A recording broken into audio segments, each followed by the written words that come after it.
تعالیٰ ابتدا ہے اور اللہ تعالیٰ انتہا ہے۔ اللہ تعالیٰ ظاہر ہے اور اللہ تعالیٰ باطن ہے۔ جب بندہ یا بندی اللہ تعالیٰ کو پہچان لیتی ہے تو اللہ تعالیٰ پردے میں نہیں رہتا۔ اللہ نے ہر چیز کا احاطہ کیا ہوا ہے۔ اللہ تعالیٰ کے دوست اس کے سپاہی ہیں جو ایک دوسرے سے واقف ہیں۔ اللہ رگے جاں سے بھی زیادہ پاس ہے۔ جب انسان کے دل کا اللہ سے معاملہ درست ہو جاتا ہے تو بھیڑیے اور بکریاں ساتھ رہتے ہیں اور شکار کھاتی ہیں۔ جس بندے کو کوئی ایک شے رب تعالیٰ سے عطا ہوئی اور وہ دوبارہ اس کی طلب میں رہا تو اللہ تعالیٰ اس سے لذت و خلوت سلب کر لیتا ہے اور قرب کو بعد میں بدل کر وحشت سے بھر دیتا ہے۔ جن روحوں کو عالم بالا میں جان پہچان ہو گئی ہے وہ آپس میں محبت اور الفت رکھتی ہیں۔ اللہ سے محبت رکھنے والے مصیبت کے وقت روتے نہیں بلکہ راضی بر رضا رہتے ہیں۔ اللہ سے محبت یہ ہے کہ وہ جس حال میں بھی رکھے بندہ خوشی خوشی دل سے قبول کر لے اور اللہ کا شکر ادا کرے۔ تکلف کی زیادتی دل میں نفرت کو اپنی طرف بلاتی ہے۔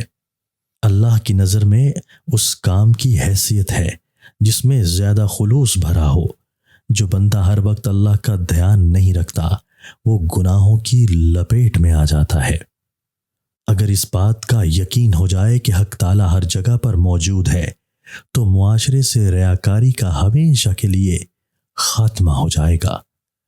تصورات سے قلب کی پیاس بجھتی ہے، فکر آتش سوز پیدا کرتی ہے اور طلب مطلوب تک پہنچانے کا ذریعہ واحد ہے۔ اللہ کے دوست کو مال و دولت اور شان و شوکت سے کوئی سروکار نہیں ہوتا۔ جب کوئی اللہ کا بن جاتا ہے تو دنیا اس کے دل سے رفع ہو جاتی ہے۔ جس طرح رئیس کو محل میں آرام ملتا ہے اور کٹیا میں بے سکون ہوتا ہے، اسی طرح فقیر کو کٹیا میں سکون اور آرام آتا ہے اور محل میں بے سکونی ہوتی ہے۔ ناکامی و نامرادی اپنے ہی اعمال و افعال سے جنم لیتی ہے۔ برے کام کرو گے تو نامرادی آئے گی اور اگر بھلے کام کرو گے تو کامیابی آئے گی۔ نہار منہ ادرک کا چھوٹا سا دانہ منہ میں ڈال کر چوس لیا کرو، 100 سال تک بدن میں کمزوری محسوس نہیں ہوگی۔ جو انسان اپنی روح سے واقف ہوتا ہے اس کے سارے فاصلے سمٹ کر رہ جاتے ہیں۔ زاہد مرشد کامل سے چلتا ہے اور عارف اڑتا ہے، اور اڑنے میں ہفتوں کا فاصلہ گھنٹوں میں طے ہو جاتا ہے۔ محبوب یعنی اللہ تعالیٰ کے علاوہ کسی اور شے میں مشغول ہونے سے مراد اللہ تعالیٰ کا تمسخر اڑانا ہے۔